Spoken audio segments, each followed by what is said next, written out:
রোজা আপনি রাখেন তাহলে ঈমান ইহতিসাবের সাথে রোজা আদায় হবে, নতুবা রোজা রাখবেন রোজা হবে না। আপনাদেরকে আরেকটু বোঝাই, এখন তো মোবাইল এসে গেছে, একবারে সহজ। অনেক রোজাদার সেহরি টেহরি করার পরে, অথবা অনেক রোজাদার রোজা রাখছে ইফতার করার পরে, এরপরে এই তারাবির নামাজের আগে কদ্দুর মোবাইল নিয়ে বসে যায়, মোবাইল চাপতে চাপতে চাপতে চাপতে ওই বেডিদের নাচ দেখে, গান দেখে, নাটক দেখে, তারপরে সিনেমা দেখে, টিকটক দেখে, এইগুলি দেখতে থাকে। অনেক রোজাদার আবার আছে এই ইফতার করে, সেহরি করে, তারাবির নামাজ পড়ে ঘরের ভিতরে ঘুমোতে যাওয়ার আগে তারপরে বৈশা বৈশা নাচ দেখে। আপনাদেরকে বলে দিয়ে যাই, রোজাও রাখবেন আবার নাচও দেখবেন, রোজাও রাখবেন গানও শুনবেন, কাজ হবে না, ঠিক না? তাহলে মানে হেঁটে যাবে, শুধু রোজা হবে না। রোজা করতে হলে নাফসটাকে পরিষ্কার করতে হবে, চক্ষুকে রোজা রাখাইতে হবে, কানকে রোজা রাখাইতে হবে, জবানকে রোজা রাখাইতে হবে, পেটে রোজা রাখাইতে হবে, হাতে রোজা রাখাইতে হবে, পাড়ে রোজা রাখাইতে হবে, নাফসকে রোজা রাখাইতে হবে। কথা ঠিক আছে? হিংসা, জোরে বলেন কি? না আরো জোরে বলেন, না আরো জোরে বলে। বলে হিংসা কি? একজনের কাছে আম ধরছে, পাশের বাড়ি আল্লাহ সহ্য হইতেছে না, প্রথম ধরছে। আরেকজনের জমিনে ফসল হয়েছে, পাশের জমি আল্লাহ সহ্য হইতেছে না, হিংসা করে, ওর জমিনে এত ফসল হইলো। ছেলে বিদেশে গেছে, পাশের বাড়ি আল্লাহর ভালো লাগতেছে না, ওর ছেলেটা বিদেশ চলে গেল, এটার নাম হিংসা। হিংসা। আল্লাহ রসুল বললেন, তুলার গুদামে আগুনের কয়লা ছেড়ে দিলে যেমন তুলার গুদাম শেষ, মানব জীবনে যত আমল করেন না কেন, যত নেকি করেন না কেন, হিংসা আর অহংকার করলে সব আমল শেষ। আসতে বলেন না, জোরে বলেন। আবার বুঝাই, তুলার গুডাউনে আগুনের কয়লা ছেড়ে দিলে কি হবে? শেষ। একসাথে বলেন, কিতা হোক করে বা কিতা শেষ। আর মানব জীবনের যত নেকি হোক, অন্তরে যদি হিংসা আর অহংকার থাকে তাহলে মানব জীবনের নেকিগুলি শেষ। এই জন্য রোজা রাইখে যদি হিংসা করেন আর অহংকার করেন তো শেষ। রোজা করবেন, না খেয়ে থাকবেন, কিন্তু কবুল হবে না। আপনাদেরকে একটা ঘটনা শোনাই। পৃথিবীতে একজন আল্লাহর ওলি ছিলেন, তার নাম বাইজিদ বুস্তামি রহমাতুল্লাহ আলাইহি। আল্লাহর ওলি বাইজিদ বুস্তামি রহমাতুল্লাহ আলাইহি তিনি চলে গেলেন খেরকান থেকে বোস্তাম থেকে খেরকানে যাচ্ছেন। তিনি বোস্তাম থেকে খেরকানে যাচ্ছেন সফরে। খেরকানের মানুষ বাইজিদ বুস্তামিকে খুব আদর করতেন, খুব সম্মান করতেন। তো বোস্তাম থেকে তিনি আর নিজের অঞ্চল থেকে তিনি খেরকানে যাচ্ছেন। বাইজিদ বুস্তামি যাচ্ছিলেন খেরকান নগরে দাওয়াত দেওয়ার জন্য। এখনকার পীর মাশায়েখরা যেমন ঘুরে ঘুরে মানুষের নসিহত করে, আগের যুগের ওলিরাও ঘুরে ঘুরে মানুষের নসিহত করত। বাইজিদ বুস্তামি রাহমাতুল্লাহি আলাইহি বোস্তাম থেকে খেরকানের দিকে রওনা করলেন। তো যাচ্ছেন খেরকানে, খেরকানের মানুষ জানলো যে আল্লাহর ওলি বাইজিদ বুস্তামি রহমাতুল্লাহ আলাইহি আসতেছে। তাকে রিসিভ করার জন্য খেরকানের রাস্তার পাশে হাজার হাজার মানুষ রাস্তার পাশে দাঁড়িয়ে গেল বাইজিদ বুস্তামিকে আহলান সালাম দেওয়ার জন্য, আমাকে আগানোর জন্য। যেমন ছেলেরা গেটের সামনে দাঁড়ায় মিছিল দিয়ে আমারে নিয়ে আসছে। খুব মনোযোগ দেন ভাইরা আমার, খুব মনোযোগ দিয়ে শোনেন। বাইজিদ বুস্তামি রহমাতুল্লাহ আলাইহি ওই রকম খেরকানে যাওয়ার সময় তিনি দেখলেন বিরাট বড় একটা মিছিল তার সামনে দাঁড়ানো আছে। হাজার মানুষ খেরকানের বাহিরে বাইজিদ বুস্তামির অপেক্ষায় দাঁড়ানো। বাইজিদ বুস্তামি খাদেমরে ডাক দিয়ে বলেন, বেটারে আমার থলের মধ্যে কি রুটি আসেনি? তখন ছিল রমজান মাস, মাহে রমজান চলতেছে। কি চলে?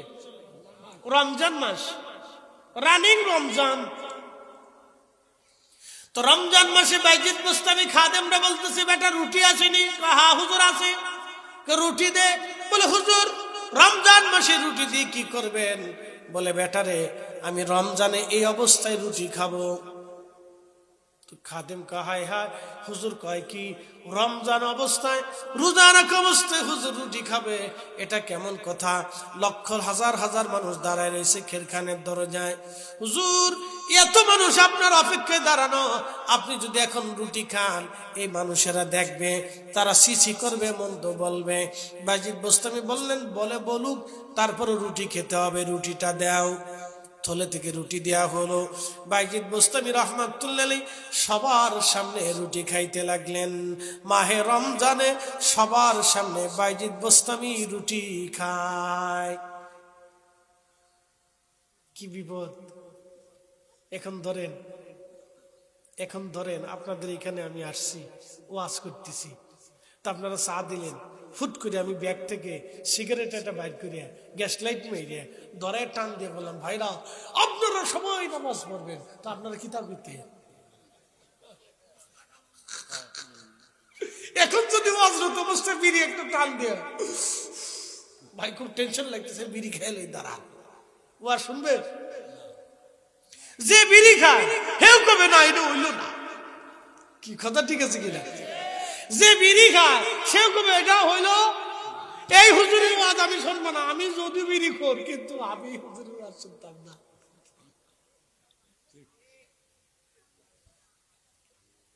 শুনে যায় তো রমজান মাসে হুজুরে রুটি খায়, কি বিপদ!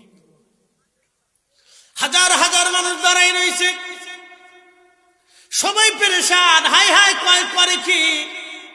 আমরা যদি এত বড় ওলি মনে করতাম, এই লোকটা দেখে বিড়ি, এই লোকটা দেখে রুটি খায়, তো মাহে রমজানে রুটি খায়, সর্বনাশ।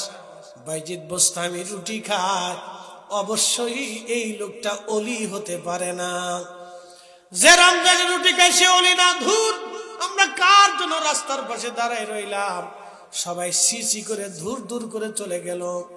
বাইজিদ বোস্তামি আল্লাহর দরবারে হাঁকছে, আল্লাহ আমি বিরাট বড় একটা বিপদ থেকে আজকে বেঁচে গেলাম। খাদেম জিজ্ঞেস করলো, হুজুর মাফ করে দেন, আজকে এই ঘটনা কেন ঘটাইলেন? বলে বেটারে এতগুলি মানুষ আজকে আমাকে আহলান সাহলান দেওয়ার জন্য আসছে। আমি বাইজিদ কতটা বছর আল্লাহ পাওয়ার জন্য সাধনা করতেছিলাম, কতটা বছর আল্লাহর দরবারে সেজদায় সেজদায় আমি কাটাইলাম, কত রজনী তাহাজ্জুদ আমি পড়লাম, কত শীতের রাতে সবাই যখন রাতের আধারে বিছনা পেতে ঘুমায়, তখন এই ঠান্ডার মধ্যে আমি বাইজিদ বোস্তামি সারা রাত্র নামাজ পড়ে কেঁপে কেঁপে নামাজ আদায় করলাম। বলে হুজুর তাহলে পড়লেন কিন্তু রমজানে রুটি খেলেন কেন?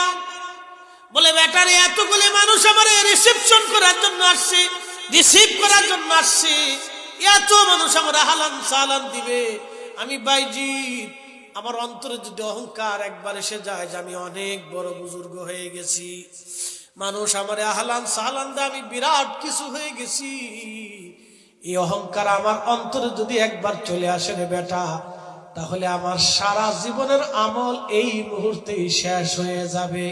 সেই জন্য আমি রুটি খাইয়া সব মানুষ তারাইয়া দিলাম, তারাইয়া দিলাম, তারাইয়া দিলাম, তারাইয়া দিলাম, যাতে আমার এই অহংকার অন্তরে না আসে। বলে হুজুর রমজানে রুটি খাইলেন কেন? কয় বেটা মাসলা কি জানো না? আমরা তো মুসাফির, মুসাফিরের জন্য মাহে রমজানের রোজা ভাঙ্গা জায়েজ আছে। আমার শরীয়ত বাঁচছে, আমি নিজেরও বাঁচাইলাম। একসাথে করে আল্লাহু আকবার। আল্লাহ বানাইলেন কত জাতি, হইল না তার প্রেম প্রীতি। আল্লাহ বানাইলেন কত জাতি, হইল না তার প্রেম প্রীতি। অবশেষে মানুষ বানায় প্রেমের কারণে, ওরে অবশেষে মানুষ বানায় প্রেমের কারণে। প্রেমের ডরি বান্ধরে মদিনার শনে আহা প্রেমের ডরি বান্ধরে মদিনার শনে মানুষ বানাইছে আল্লাহ প্রেমের কারণে আহা মানুষ বানাইছে আল্লাহ প্রেমের কারণে প্রেমের ডরি বান্ধরে মদিনার শনে মানুষের অহংকার আছে না নাই আসেনি জোরে বলেন এক নম্বরে টাকার অহংকার দুই নম্বরে ক্ষমতার অহংকার তিন নম্বরে সৌন্দর্যের অহংকার চার নম্বরে জ্ঞানের অহংকার আসেনি আমার ছেলে অমুক আমার মেয়ে অমুক আমার মামা অমুক আমার তালে অমুক আমার খালে অমুক কথা ঠিক আছে অহংকার আছে এই অহংকার যতদিন থাকবে সেজদা দিবেন কাজ হবে না রোজা রাখবেন কাজ হবে না এই জন্য আল্লাহ বললেন ইয়া আইয়ুহাল্লাযীনা আমানু আমানু কুতিবা আলাইকুমুস সিয়ামু কামা কুতিবা আলাল্লাযীনা মিন ক্বাবলিকুম লাআল্লাকুম তাত্তাকুন এই ইমানদার আমি মাহে রমজান দিছি কেন দিলাম রে ইমানদার এইজন্য মাহে রমজান আমি তোমারে দিলাম এইজন্য দিলাম লাআল্লাকুম তাত্তাকুন তুমি যাতে মুত্তাকি হও পরহেজগার হও আল্লাহ ওয়ালা হও সেজন্য মাহে রমজান আমি তোমারে দিলাম চার রঙের মশলা দিয়া যে কইরাছে তোর গঠন চার রঙের মশলা দিয়া আগুন পানি মাটি বাতাস একই যোগে করিয়া প্রকাশ আগুন পানি মাটি বাতাস মানুষ শুধু মাটির তৈরি না ভুল কথা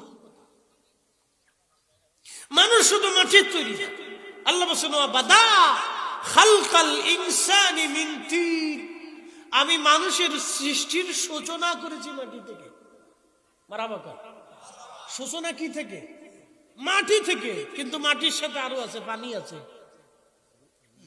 মাটির থেকে কি আছে মাটির সাথে পানি আছে পানির সাথে বাতাস আছে বাতাসের সাথে আগুন আছে শরীরে দেখবেন আগুন যত ঠান্ডা পড়ুক না কেন একটু ল্যাপের ভিতরে ঢুকলে দেখবেন ভিতরে আগুন গরম গরম আচ্ছা বলেন তো এই কোনো কিছুর সাথে অ্যাডজাস্ট নাই এই বডি শূন্যের উপরে থাকে কিন্তু তারপরে শরীর গরম থাকে এই আগুন কে দিছে আল্লাহ জোরে বলেন আল্লাহ বাতাস নিচ্ছেন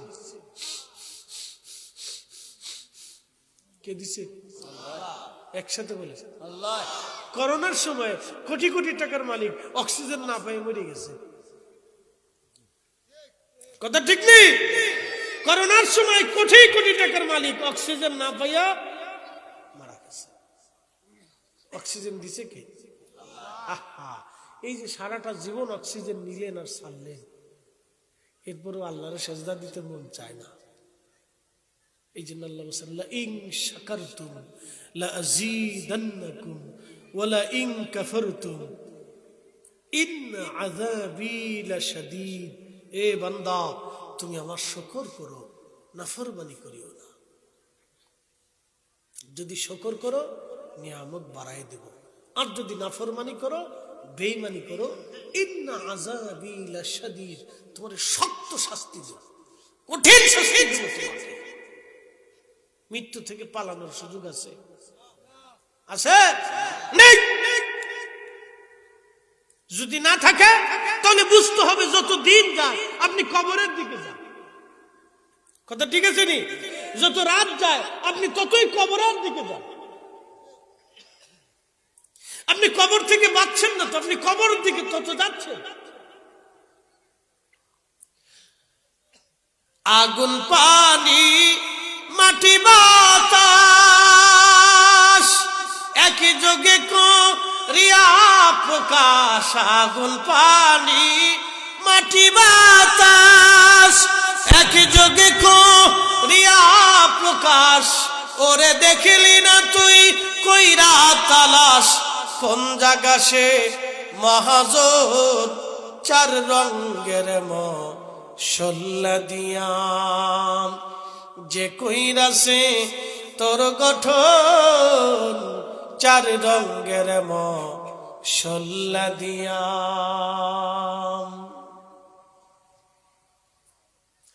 প্রিয় উপস্থিতি, খুব মনোযোগের সাথে কথাগুলি শুনবেন ভাই আমার, বাবাজি আমার, বন্ধু আমার। এই জন্য মাহে রমজান আমাদের সমাগত।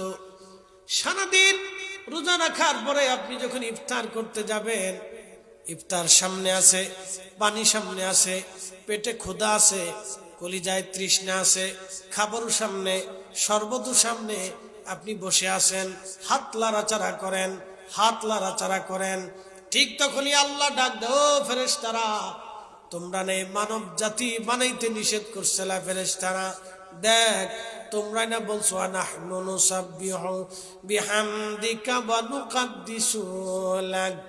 আরে ফেরেশতারা, তোমরাই না বলেছো, তোমরা না বলেছো, তোমরাই বলে তাসবিহ করো, তোমরা বলে ইবাদত করো। ফেরেশতারা রে দেখ, আমারে বান্দা সারাদিন রোজা রাখার পরে, পেটে তৃষ্ণা থাকার পরে, পেটে খিদা থাকার পরে, কলিজায় তৃষ্ণা থাকার পরে, আমার বান্দার সামনে খাবার আছে, পানি আছে, তারপর আমার বান্দা খায় না। ফেরেশতারা রে, তোরা সাক্ষী থাক, আমি আমার বান্দাদের জীবনের সব গুনাহগুলি মাফ করে দিলাম, কারণ ওরা আমার ভয়ে রোজা রাখছে। একসাথে জোরে বলেন আল্লাহু আকবার। না না হয় না, আরো জোরে বলেন। এই যে সারাদিন পরে ইফতারের সময় যখন আপনি বসেন, এই সময় আল্লাহর সাথে বান্দার প্রেম হয়, আল্লাহর সাথে বান্দার প্রেম হয়, বান্দার সাথে আল্লাহর প্রেম হয়, বান্দার সাথে আল্লাহর প্রেম হয়, আল্লাহর সাথে বান্দার প্রেম হয়, বান্দার সাথে আল্লাহর প্রেম হয়, আল্লাহর সাথে বান্দার প্রেম হয়।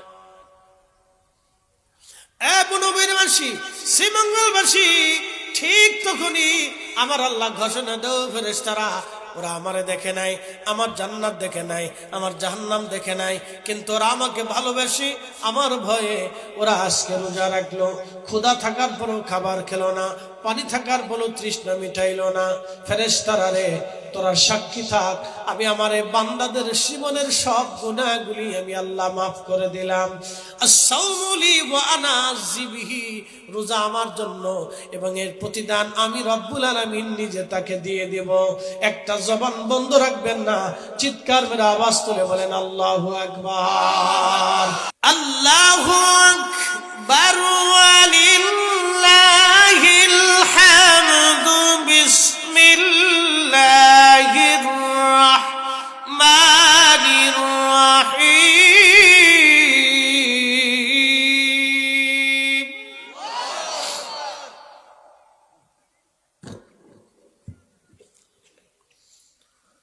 ইন্না আকরামাকুম ইনদাল্লাহি আতকাকুম।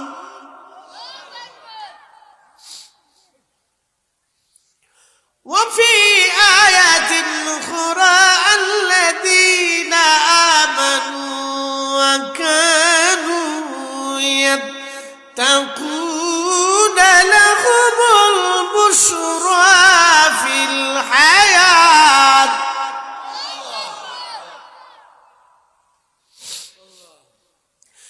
لهم البشرى في الحياة الدنيا وفي الآخرة।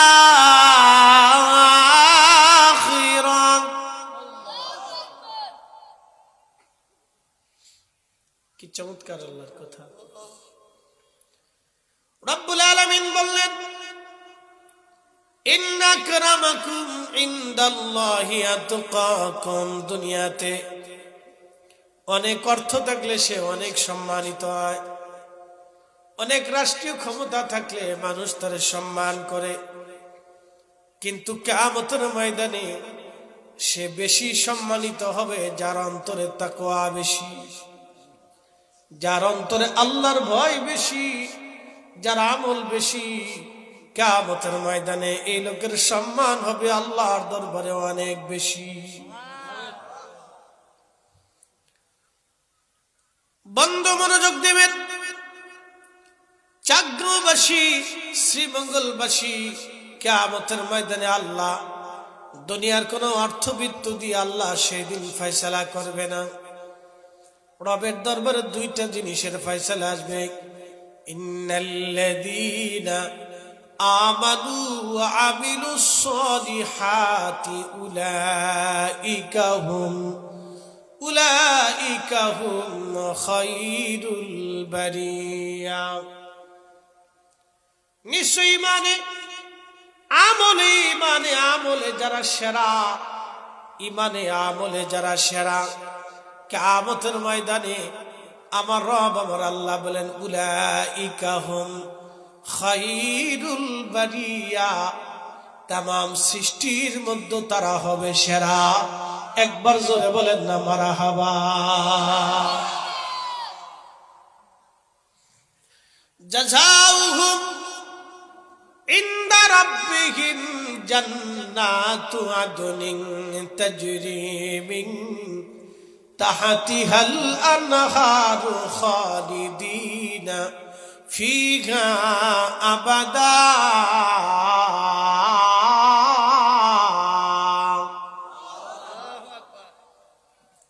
রব্বুল আলামিন বলেন জাযাউহুম, আমি রব্বুল আলামিন তাকে একটা উত্তম পুরস্কার দিব। জাযাউহুম ইনদা রাব্বিহিম, আমার রবের পক্ষ থেকে একটা উত্তম পুরস্কার আমি আল্লাহ তোমাদেরকে দিব। জান্নাত, জান্নাত একটা বাসস্থান আসবে। দুনিয়ার যেমন বাসস্থান, জান্নাতও একটা বাসস্থান।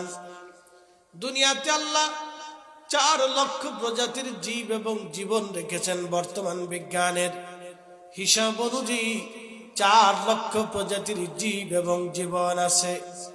কিন্তু কিয়ামতের ময়দান জান্নাতের ভিতরে আমার আল্লাহ কত প্রজাতির সৃষ্টি আল্লাহ রাখবেন, আমাদের কোনো হিসাব নাই। দুনিয়াটা যেমন সুন্দর করে আল্লাহ সাজাইলেন, জান্নাতটা এর থেকেও এত বেশি সুন্দর হবে। নবীজি বললেন কোন চোখ কোনদিন দেখে নাই, কোন হৃদয় কোনদিন কল্পনা পর্যন্ত করে নাই। ওই জান্নাত আমি তোমরারে দিব। কিয়ামতের ময়দানে সবার শেষে জাহান্নাম থেকে যাকে বের করা হবে, পিটাইয়া মেরে পিটাইয়া একদিন থেকে জাহান্নাম থেকে বের করে নিয়ে আসা হবে। জাহান্নাম থেকে যখন বের করে নিয়ে আসা হবে, তখন জাহান্নাম থেকে বের করে আনার পরে যখন জান্নাতে দেওয়া হবে, জান্নাতের একটা নদী থাকবে, নদীর নাম তাসনিম নদী। এই নদীর পানিতে যখন তারে গোসল করানো হবে, ওই জাহান্নামীদের চেহারা জাহান্নামের আগুনে পুড়ে পুড়ে একবারে চেহারা কয়লা হয়ে যাবে। যখন এই জান্নাতের নদীর ভিতরে তারা গোসল করানো হবে, তাদের চেহারাগুলি পূর্ণিমা রজনীর মতো উজ্জ্বল হয়ে যাবে। ঠিক তখনই রব্বুল আলামিন বলবেন বান্দা তুমি যাও, তোমাকে জান্নাত দিলাম। বান্দা জান্নাতের দরজায় খেয়াল করে দেখবে জান্নাতে কোনো জায়গা নাই, শুধু মানুষ আর মানুষ। জান্নাত একবারে মানুষে ভরে গেছে। আল্লাহকে ডাক দিবে রব্বুল আলামিন আমারে তো জান্নাত দিলা, কিন্তু জান্নাতে কোনো জায়গার সংকুলান নাই। আমার রব আল্লাহ তাআলা ডাক দিয়ে বলবে বান্দারে দেখো, আমি তোমাকে দুনিয়ায় পৃথিবীতে 10টা পৃথিবী যত বড় হয়, এই 10টা পৃথিবীর সমান আমি আল্লাহ তোমার একটা জান্নাত দিয়ে দিলাম। একবার জোরে বলা যাবে কি আল্লাহু আকবার। ইন্নামা ইযা আরাদা শাইয়ান আইয়াকুলা লাহু কুন ফায়াকুন।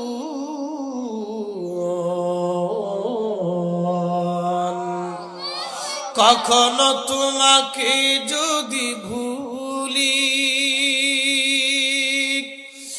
কখনো তোমাকে যদি ভুলি, হেদায়েতের আলো জেনে নিয় কাছে তুলি কখনো তোমাকে যদি ভুলি, হেদায়েতের আলো জেনে নিয় কাছে তুলি, ঠাই দিও প্রিয়তম অগমহিয়ান। তুমি রহমান, তুমি মেহেরবান, তুমি রহমান, তুমি মেহেরবান। অন্ধ গাহে না শুধু তোমারি গুণগান, অন্ধ গাহে না শুধু তোমারি গুণগান, বুঝেও বুঝে না তবু শান। তুমি রহমান, তুমি মেহেরবান। আল্লাহুম্মা সাল্লি আলা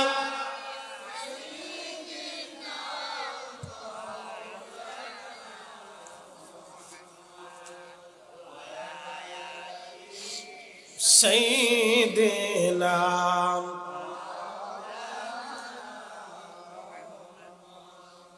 এ ভাইরা আমার, খুব মনোযোগ দেবেন। 10টা পৃথিবীর সমান একটা জান্নাত আল্লাহ তারে দিবে। সবার পরে যে জান্নাতে ঢুকবে, তার মানে বুঝতে পারতেছেন জান্নাতে যাওয়ার মতো আর কেউ নাই। এমন পাপিষ্ঠ ব্যক্তি যে সবার পরে জান্নাতে ঢুকলো, এই লোকটাকেও আল্লাহ 10টা দুনিয়ার সমান একটা জান্নাত আল্লাহ বরাদ্দ করবে। একসাথে যারা বলেন আল্লাহু আকবার। হয় না জোরে? মানুষ কয় ইঞ্চি জমিনে আবার আমারই করে? 1 ইঞ্চি নিয়েও করে, আছে না? 1 ইঞ্চিও ছাড়বে না। আচ্ছা ভালো রাস্তা হয়, 1 ইঞ্চি জমিনে ছাড়তে চায় না, কেন আমার জমি দিয়ে রাস্তা হইতো না। এই জন্য দেখবেন কিছু কিছু গ্রামে রাস্তা খুব এরকম বাঁকা, সাপের মতো লেজের মতো বাঁকা। মানে কইছে আমার এই জায়গা দিয়ে রাস্তা হইতো না, এদিক দিয়ে নিতে হইব, এদিক দিয়ে নিতে হবে, এদিক দিয়ে হইতো না। তো রাস্তা হওয়ার কথা 10 কিলো, বাঁকা হইতে হইতে রাস্তা হয়ে গেছে 15 কিলো। সোজাসুজি যদি হইতো তাহলে 10 কিলো, তাহলে রাস্তা বেড়ে গেল আরো 5 কিলো, 15 কিলো, তাহলে অতিরিক্ত 5 কিলো। এই 100 বছর পর্যন্ত এই মানুষের এই ভোগ পোহাইতে হবে, 5 কিলো অতিরিক্ত মানুষের ঘুরতে হবে খালি। কি কথা ঠিক আছে না? হাজার হাজার মানুষের এই কষ্ট সারাটা জীবন এইভাবে ভোগ করতে হবে, 5 কিলো খালি ঘুরতে হবে।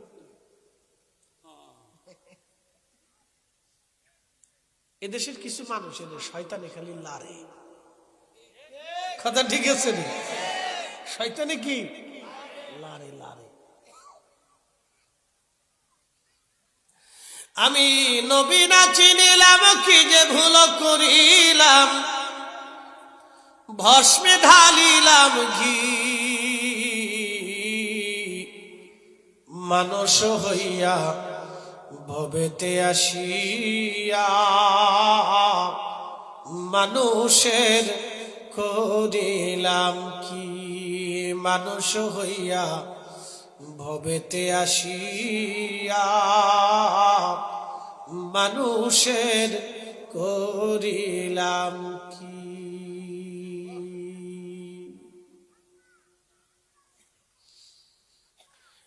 বনবীরবাসী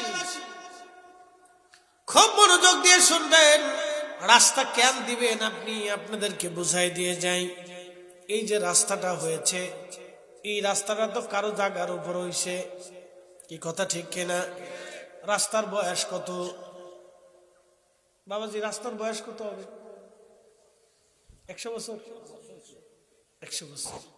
তাহলে 100 বছর আগে এই রাস্তা বানানোর জন্য যে জায়গা দিয়েছিল সে তো আজকাল দুনিয়ায় নাই। কথা ঠিক আছে না? কিন্তু রাস্তা আছে না? আপনাদের চকগাঁও থেকে ওই চৌমোহনী পর্যন্ত যত বড় রাস্তা হলো, যত মানুষ রাস্তা দিল, যত মানুষ জায়গা দিল, এই রাস্তা দিয়ে কত নামাজি হেঁটে যাবে, এই রাস্তা দিয়ে কত রোজাদার হেঁটে যাবে, এই রাস্তা দিয়ে কত আলেমরা হেঁটে যাবে, কত অলিরা হেঁটে যাবে, কত তলবে এলেমরা এই রাস্তা দিয়ে হেঁটে যাবে, কত রুগী রাস্তা দিয়ে হেঁটে যাবে, কত মানুষ তার দুনিয়ার প্রয়োজনে রাস্তা দিয়ে পড়াবে। যিনি 100 বছর আগে রাস্তার জন্য জমি দিয়েছিলেন, মাটি দিয়েছিলেন, আজকে তিনি নাই, কিন্তু রাস্তা দুনিয়াতে আছে। এই 100 বছর পর্যন্ত যত মানুষ রাস্তা দিয়ে হাঁটলো, যত আলেম গেল, যত ওলামা গেল, পীর মাশায়েখ গেল, কুতুবরা গেল, আকতাব গেল, ওলি গেল, কত মানুষ অসুস্থ মানুষ এই রাস্তা দিয়ে ডাক্তারের কাছে গেল, হসপিটালে গেল, জানাজা গেল, কত মানুষ নিয়ে যাওয়া হলো, কত মানুষ তার প্রয়োজনগুলি রাস্তা দিয়ে পুরা করলো। যত নেকি 100 বছর হয়েছে, সব নেকিগুলি জমি দেনেওয়ালা, রাস্তা বানানেওয়ালা, মাটি দেনেওয়ালা, পরিশ্রম করনেওয়ালা যারা রাস্তার সাথে সংশ্লিষ্ট ছিল, সবার আমল নামায় কবরে আমার আল্লাহ 100 বছর পর্যন্ত নেকি দিতেছে। আরো 500 বছর যদি রাস্তা থাকে, তাহলে 500 বছর পর্যন্ত নেকি চলবে। একটা দিনের জন্য নেকি বন্ধ হবে না। একবার জোরে বলা যাবে কি আল্লাহু আকবার। কিন্তু মানুষ রাস্তার জন্য জমি ছাড়তে, কারণ আমার জায়গা দিয়ে রাস্তা হইতো না, তো হইতো না তো রাস্তা, তো আপনি কি জায়গা নিয়ে কবরে যাবেন? কবরে যাওয়ার তো সুযোগ নেই। আপনাদের শিখে গেলে মানে একটু ঠান্ডা বেশি। আরে সারা দেশে কিছু লাগলো না, আজকে চাদর লাগতেছে, অসুবিধা নেই, দে একটু চাদর দিয়েই। আসলে কালকে আমি এই সময় ইনশাল্লাহ আশা করি মক্কা শরীফে থাকবো। কালকে আমার ফ্লাইট, বুঝতে পারছেন? তা আপনাদের এই মাহফিল সাইডে আমার 100 স্পিডে গাড়ি চালায় যাইতে হবে। সকাল 9টার ভিতরে আমার এয়ারপোর্টে থাকতে হবে, একটা প্যারা আছে, বুঝতে পারছেন? তারপরে বাচ্চা কাচ্চা রেডি করে নিয়ে যাইতে হবে, সকালে বাসায় পৌঁছাইতে হবে। ইনশাল্লাহ দোয়া করেন আল্লাহ অ্যাক্সিডেন্ট দুর্ঘটনা থেকে হেফাজতে রাখে, সহি সালামতে যেন আল্লাহ পৌঁছায়। ছেলেরা ওই কোথায় এক মাহফিলে যাইয়া আমার ধরছে, হুজুর এই আপনার প্রোগ্রাম করে দিতে হবে। তো এটা তো 9 রমজানে ছিল না, রমজানের ভিতরে ছিল। আমি বললাম আমি তো উমরায় চলে যাব, তো আজকের এই দিনে সুযোগ আছে, তোমরা করি দিয়ে জামগা। তো যাই হোক, ইনশাল্লাহ আল্লাহ আমরা কবুল করুক, সবাই রে আল্লাহ মদিনার মুসাফির হিসেবে কবুল করুক। দোয়া করে বলে না আমি সবাই রে কবুল করুক। আমি সবার জন্য দোয়া করি, আমি প্রত্যেক মাহফিলের দোয়া করি, আল্লাহ তুমি যারা সামিন শ্রোতা আছে, যারা মোনাজাতে শরীক হয়েছে, আল্লাহ তুমি সবাইরই তুমি রসুলের মেহমান হিসেবে একবারের জন্য হলো কবুল করে যাওয়ার তৌফিক দিও। যদি না যান তাহলে মদিনার আল্লাহ রসুলের স্মৃতি বিজড়িত স্থানগুলি আপনি দেখবেন না। দেখার মজা আছে একটা আলাদা, আলাদা একটা লজ্জত আছে। এটাকে বললো আইনুল ইয়াকিন, দেখে বিশ্বাস করা, এটার একটা মজা আছে। তো খুব মনোযোগ দেন, আমি যে কথা বলছিলাম রাস্তার কথা, তার রাস্তার দিকে চলে যাই। তাহলে আগামীতে রাস্তার জন্য জায়গা দিবেন ইনশাল্লাহ। আল্লাহ সকলকে তৌফিক দিক, জোরে বলে না আমিন। এটাকে বলে সদকায়ে জারিয়া। সদকায়ে জারিয়া প্রবাহিত নেকি, সদকায়ে জারিয়া প্রবাহিত নেকি, প্রবাহিত সওয়াব। আল্লাহর নবী বললেন আমার উম্মতেরা সব নবী থেকে, সব নবীর উম্মত থেকে আল্লাহ পাক আমার উম্মতরে 70 গুণ মর্যাদা বেশি দিয়েছে। তার একটা মর্যাদা হলো মারহুমা। সাহাবীরা বলল হুজুর মারহুমা কি? নবীজি বললেন সাহাবীরা রে, মারহুমা হলো আমার উম্মত গুনাহ নিয়ে নেকি নিয়ে কবরে যাবে, কিন্তু গুনাহ মাফ নিয়ে হাসরের ময়দানে দাঁড়ায় যাবে। একবার জোরে বলা যাবে আল্লাহু আকবার। আবার শোনেন, গুনাহ নিয়ে নেকি নিয়ে এই উম্মত কবরে যাবে, কথা ঠিক আছে না? আমরা গুনাহও আছে নেকিও আছে, আছে না নি নাই? না এখানে সবাই নিষ্পাপ? কি কথা কর না কেন? আছে এক গ্রুপ আছে যে গ্রুপ বুঝে না, ওরা বসে রয়েছে, ওরা চাইয়ে রয়েছে যে হুজুর কোন সময় শেষ করবে আর কোন সময় সিন্নি পাবো। ওদের জিকির হলো সিন্নি সিন্নি সিন্নি সিন্নি, বুঝছেন? এই বয়সে আমরাও সিন্নি সিন্নি করতাম যে আল্লাহ কোন সময় সিন্নি দিব, কথা ঠিক আছে? অনেকে আপনারা জিজ্ঞাবে যে তোমরা যে মাহফিলে সিন্নি দাও কোন কিতাবে আছে? আপনি বলছেন সিন্নির জন্য কিতাব তালাশ করবো না, সিন্নির জন্য তুমি ফাতিল তালাশ করবা। কি কথা ঠিক আছে? সিন্নির জন্য কিতাবের দরকার কি বেটা? সিন্নির জন্য ফাতিলই যথেষ্ট। পাগল দেশে কত হয়েছে, আমরা বরাতের হালুয়া রুটি খাওয়াই, অনেকে হালুয়া রুটি কোন কিতাবে আছে? আরে আমি হালুয়া রুটি তুমি কিতাবে খুঁজবা কে? হালুয়া রুটি তুমি তালাশ করবে হচ্ছে রন্ধনশালা, রান্নাঘরে, ফাতিলের ভিতরে।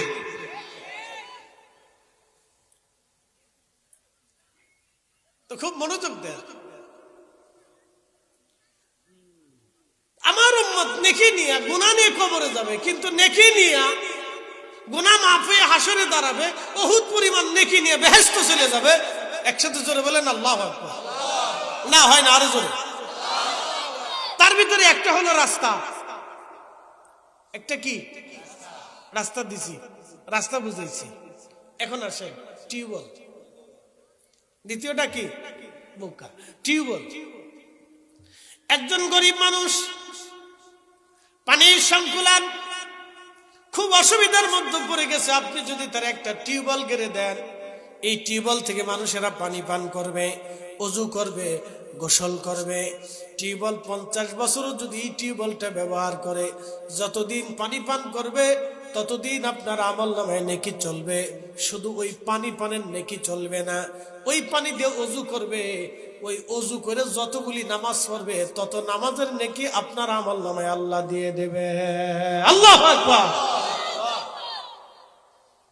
2 নাম্বার, একজন মানুষের ঘর নাই, আপনি ঘর বানিয়ে দিয়েছেন। ঘর তো বানাইলেন, কিন্তু ওই বান্দা ঘর পাওয়ার পরে নামাজ পড়বে, ঘরে জিকির করবে, ঘরে ঘুমাবে, ঘরে ইবাদত করবে, ঘরে দোয়া করবে। ওই বান্দা ঘরের ভিতরে যত আমল করবে, যত সুযোগ সুবিধা আসবে, যত আরাম করবে, আমার রব আমার আল্লাহ, আপনি কবরে চলে যাবেন কিন্তু আল্লাহর নেকি বন্ধ হবে না। আপনার আমলনামায় নেকি চলতে থাকবে, চলতে থাকবে, চলতে থাকবে। একবার জোরে বলা যাবে কি মারহাবা। বাড়িতে মসজিদ আছে, আছে না নাই? মসজিদে আপনি 1000 ইট দিয়েছেন, 10 বস্তা সিমেন্ট দিয়েছেন, অথবা আপনি পারেন নাই, গরিব মানুষ, একটা বস্তা সিমেন্ট দিয়েছেন, তাও আপনি পারেন নাই, 100টা টাকা আপনি শরিক হয়েছেন। মসজিদ হয়ে গেল। যতদিন মসজিদে আজান হবে, যতদিন নামাজ হবে, যতদিন কোরআন তেলাওয়াত হবে, যতদিন জিকির হবে, যতদিন দোয়া করবে, যত মুসলমান ইবাদত করবে, তত মুসলমানের নেকি আপনার আমলনামায় আমার আল্লাহ দিয়ে দেবে। আসতে হয়ে গেছে জোরে। এই জাপানি ক্লাস 1 থেকে 5 হাত বাড়াও। বুঝো নাই? বাচ্চারা ক্লাস 1 থেকে 5 পর্যন্ত যারা পড়ো সবাই হাত বাড়াও তো। কিতারে বাসো না, তুই কি 9-এ পড়ছনি? আবার শোন, এই ওয়াজ শুনতেছিস না তো?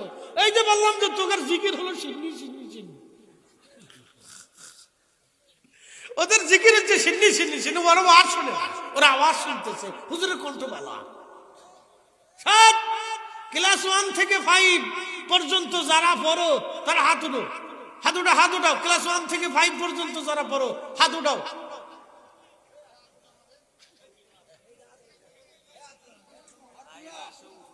তোরা হেফজখানে পড়স না, এর লেগে ওর হাত বাড়ায় নাই।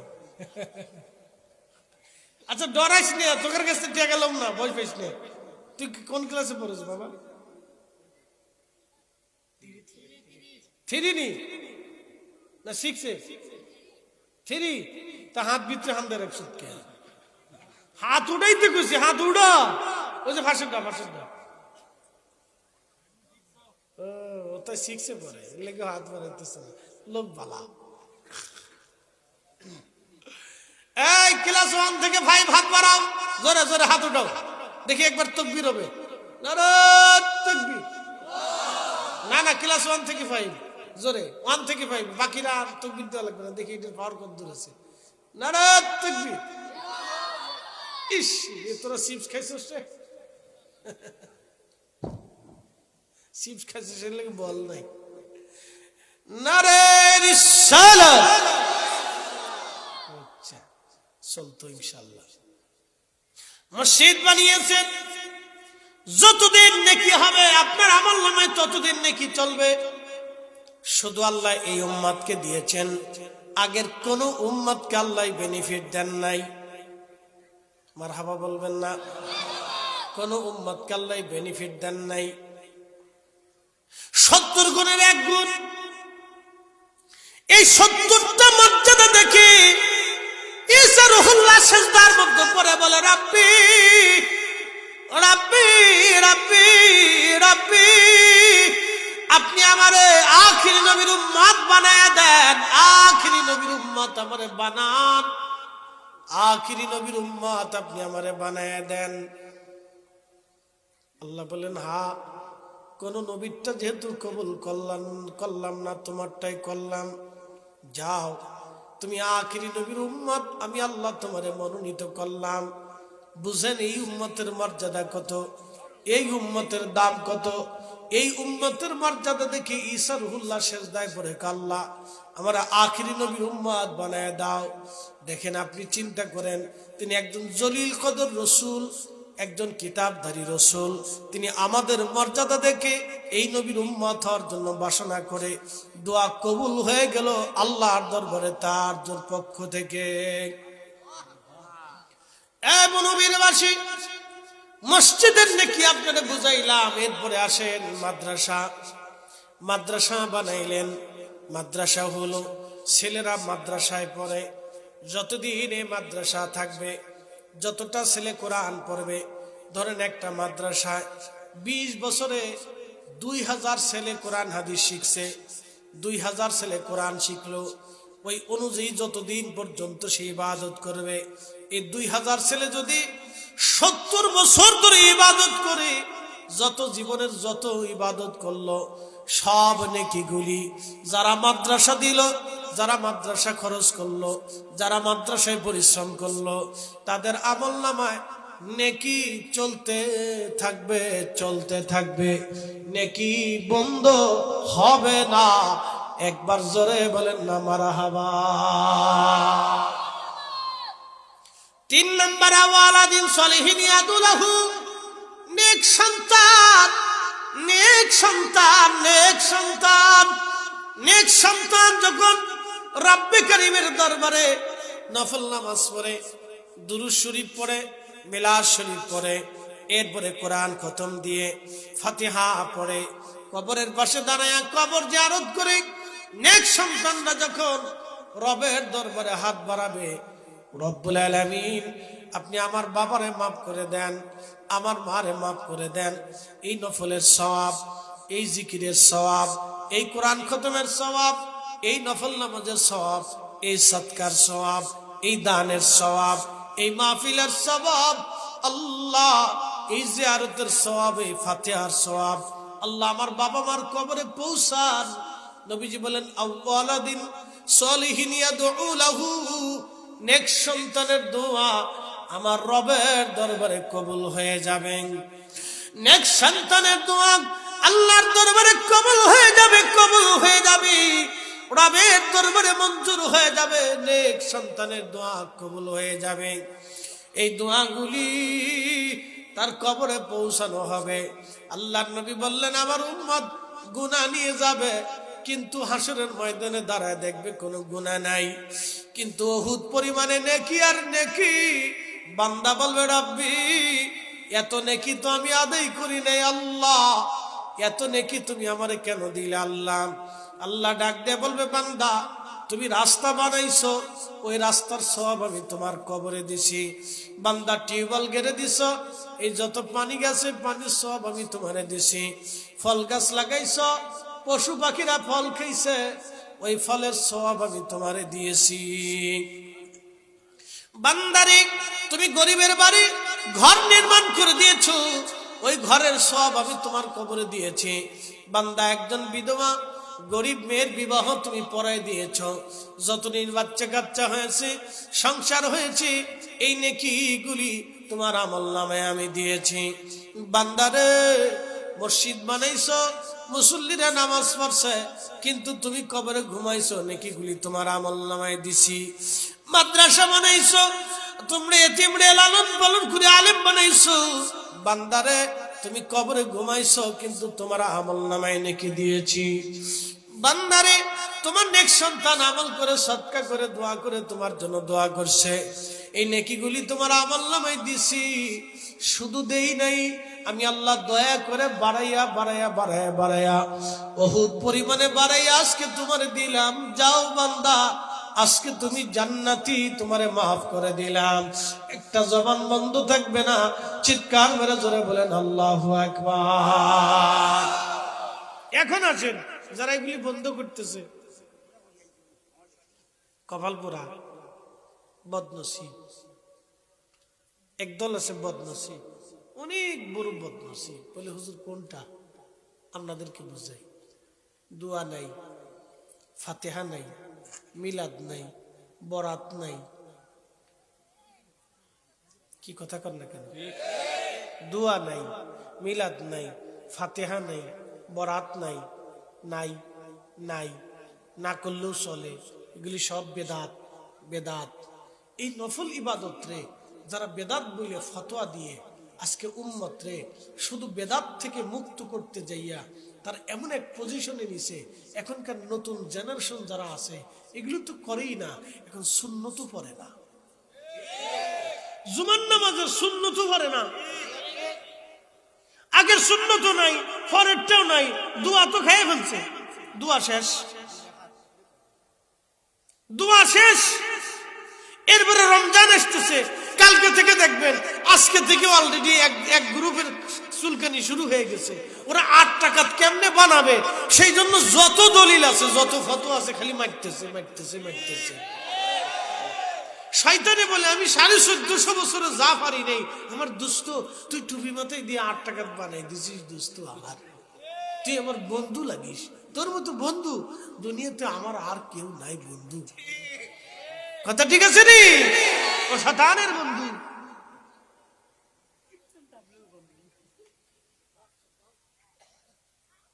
শুনে গান আপনারা, শয়তানের বন্ধু। শয়তানি কইস 1450 বছর ধরে আমি চেষ্টা করছি বরাতের রাত্রিতে মুসলমানদের ফেরানোর জন্য, পারি নাই। যত ফিরাইতে গেছি মুসলমান তত রুটি বানায়, তত হালুয়া বানায়, তত মানুষের খাওয়া, তত জিকির আজকারে বসে, তত সারা রাত করে জিকির করে, কোরআন শরীফ তেলাওয়াত করে, কবর জিয়ারত করে। আর আমার দুস্তু টুপি মাথায় দিয়া ফতোয়া দিয়া আমার যে কত উপকার করছে। এখন আমার দুস্তরা মসজিদ তালা মেরিয়ে রাখে। ওরে দুস্ত, শয়তানে কয় এরা আমার দুস্ত। আমি যা করতে পারি না আমার দুস্ত তা করে দিছে। আপনাদেরকে বুঝতো আমরা কেন মুসলমানদেরকে নফলের দিকে উৎসাহিত করি জানেন? নফলের দিকে যদি উৎসাহিত না থাকে তাহলে মানুষ সুন্নতের গুরুত্ব থাকবে না। আপনাদেরকে আরেকটু বুঝাই। সারা বাংলাদেশে সব হুজুররা ফতোয়া দিলে, ধরেন সব মিলে আমরা একসাথে বসে বললাম বাংলাদেশে কোনো মাহফিল আমরা রাখতাম না, তো দেখবেন সরকারও চেষ্টা করে হলো, আইন করে হলো মাহফিল বন্ধ করতে পারবে না। কথা ঠিক আছে কিনা? সরকারে পারতো না।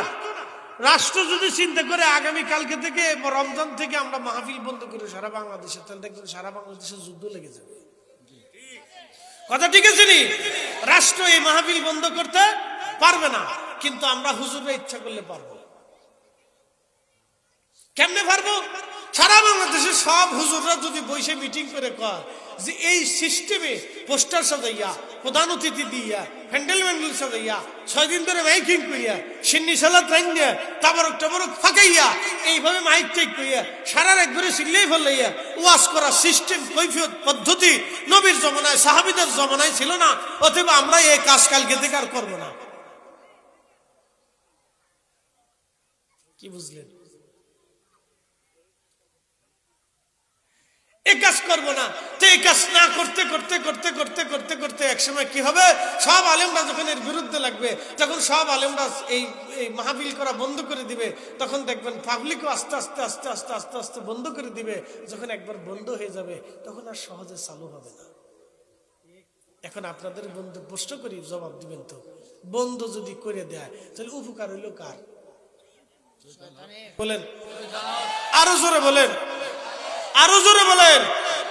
এখন তো আপনার মেয়ে মোটামুটি বুরকা পরে, তখন আর বুরকাও পরবে না, হাফ প্যান্ট পরে রাস্তা দিয়ে আসবে।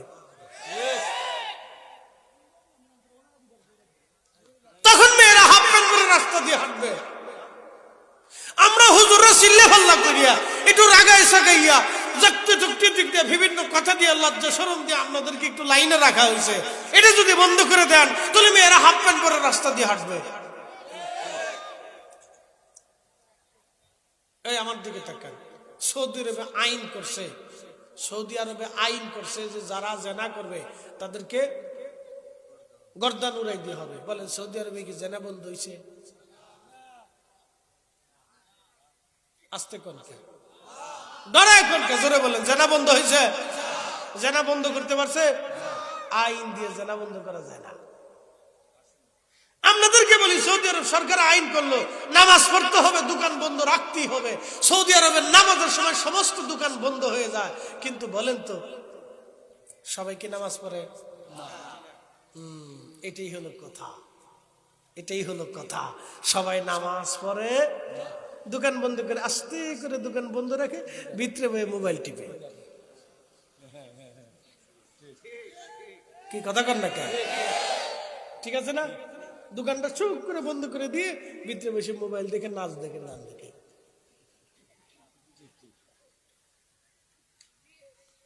আইন করে মানুষের নামাজ পড়ানো যায় না, আইন করে হত্যা করানো যায় না, আইন করে জেনা বন্ধ করানো যায় না। তাহলে কেমনে হবে? নসিহত করে হবে। কি কথা ঠিক আছে? আপনাদেরকে এখানে আনার জন্য কি 500 টাকা করে ভাড়া দেওয়া লাগছে? জোর করে আনা হয়েছে? চলে গেলে জোর করে বসানো হবে? চলে গেলে মামলা দেওয়া হবে? আসেন নাই বিদায় কি মামলা হবে? আইসেন বিদায় কি আপনার পুরস্কার করা দেওয়া হবে? তাহলে আইসেন কে? নেকির জন্য। এটার নাম হচ্ছে তাকওয়া, আল্লাহর ভয়। সামনে যে রোজা রাখবেন, কার ভয় রাখবেন? যদি গোপনে গোপনে পলায় পলায় পানি খান। আমি ছোটবেলায় খাইছি, নদীতে যাইয়ে পানির বিশাল লাগছে, দূর পানির ভিতরে ডুব দিয়ে পানি খেলে কেউ দেখতো না। তখন ছোট ক্লাস 4-5 পড়ে, তখন তার রোজা মোজা অত ফরজ টরস না, বুঝছেন না?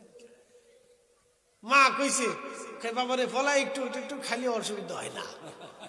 রোজা তোর ছাড়ি না, মার চিন্তা হলো যে রোজা যদি না ছাড়ে তো অসুস্থ হয়ে পড়বে। তো এই সময় ছোট গেলে মার ফতোয়া, ফতোয়া মা বাচ্চারে বাঁচানোর লেগে মা এরকম ফতোয়া দেয়, বাপরে তোমার রোজা হয়ে গেছে।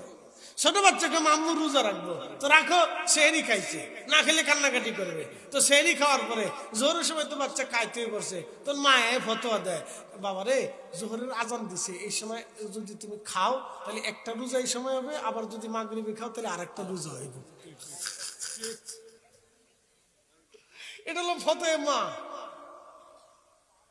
তো ছোট গেলে ফলাইয়া এমনি পুকুরের ভিতরে নদীর ভিতরে ডুব দিয়ে পানি খেয়েছি কত যে খাইলে দুনিয়াতে আর কেউ দেখলো না। এখন আপনারা বলেন, যদি বাংলাদেশে আইন হয় যে কোন রোজাদার বেরোজাদার থাকতে পারবে না, বেরোজাদারে এই ধরতে পারলে 100 করে দৌড়া মারা হবে, আপনারা কি মনে করেন আইন দিয়ে রোজাদার বানানো যাবে?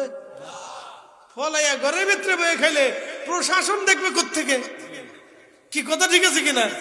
দোকানে ঝাঁপ বন্ধ করে দিয়ে ফলে খেলে দোকান দেখবে কোত্থেকে? যদি আইন করে দেওয়া হয় রমজানে সব হোটেল বন্ধ থাকবে, হোটেল বন্ধ করলেন মানুষের চুলা তোর বন্ধ করতে পারবেন না। কি কথা ঠিক আছে? হোটেল তো বন্ধ করছেন, চুলা তোর বন্ধ করতে পারবেন না। তা আইন দিয়ে মানুষে আল্লাহর পথে আনা যায় না, নসিহত করে আনতে হয়। এই জন্য আল্লাহ রাসূল নসিহত করতেন, আল্লাহ নবী ওয়াজ করতেন, সব নবীরা ওয়াজ করতেন, সব ওলিরা ওয়াজ করতেন, সব আলেমরা ওয়াজ করতেন, দর্শ দিতেন, শিক্ষা দিতেন, নসিহত দিতেন। মারহাবা করলেন না? মনে রাখেন,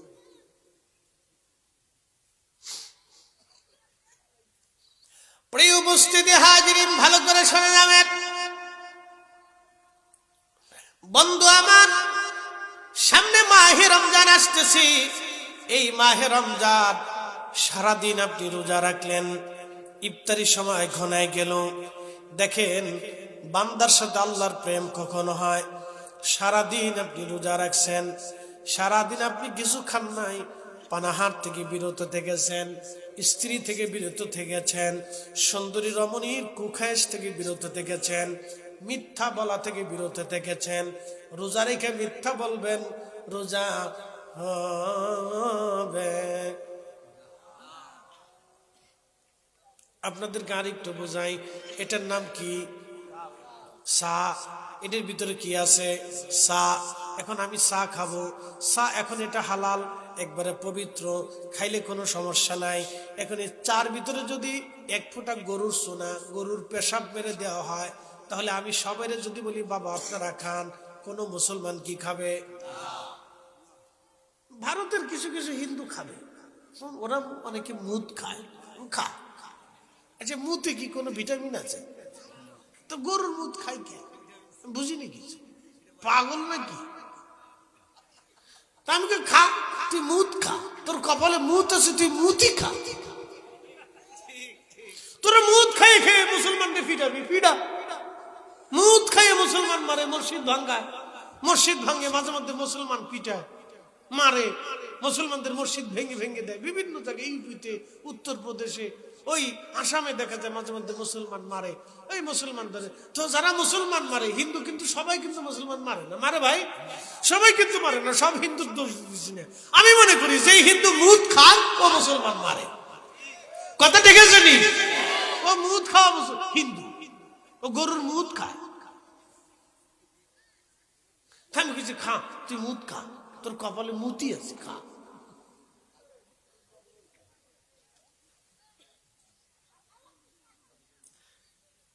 তো ধরেন এটার ভিতরে এক ফোঁটা পেশাব যদি গরুর পেশাব ছেড়ে দেয়, আমি যদি কাউরে বলি বাপ তুই খা, তোর 10,000 টাকা দেব, কেউ খাবে? তোরা খাইতে পারবে, জীবনেও খেতে না, কচুর মরে গেলেও খাবে না, কোনো বাচ্চাও খাবে না। তার অর্থ কি? হারাম।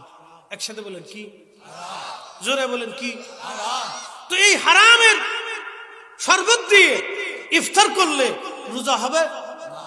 একসাথে বলেন হবে? যদি গরুর পেশাবের শরবত দিয়ে ইফতার করলে রোজা না হয়, তাহলে সুদের টাকা, ঘুষের টাকা, অন্যের জমি মেরে দেওয়া টাকা, অন্যের হক মেরে দেওয়া টাকা, অন্যের টাকা মেরে দেওয়া টাকা, এই টাকা দিয়ে খেজুর কিনে খাইয়ে ইফতার করলে রোজা কেমনে হবে? এই জন্য 1 নম্বর হালাল খাবার। 1 নম্বর কি? হালাল খাবার। হালাল খাবার দিয়ে সেহরি করবেন, হালাল খাবার দিয়ে ইফতার করবেন, তাহলে রোজা হবে। ইমানে ইহতিসাবের সাথে যদি রোজা রাখতে চান, 1 নম্বর হালাল খাবার, 2 নম্বরে মিথ্যা ছাড়তে হবে, 3 নম্বর চগলখুরি করা ছাড়তে হবে, 4 নম্বর গীবত ছাড়তে হবে, 5 নম্বর বুহতান ছাড়তে হবে, 6 নম্বর এইভাবে যদি আপনি মাহে রমজানে রোজা রাখতে চান, তাহলে আপনাকে কাম খায়শা থেকে নিজেকে নিবৃত রাখতে হবে।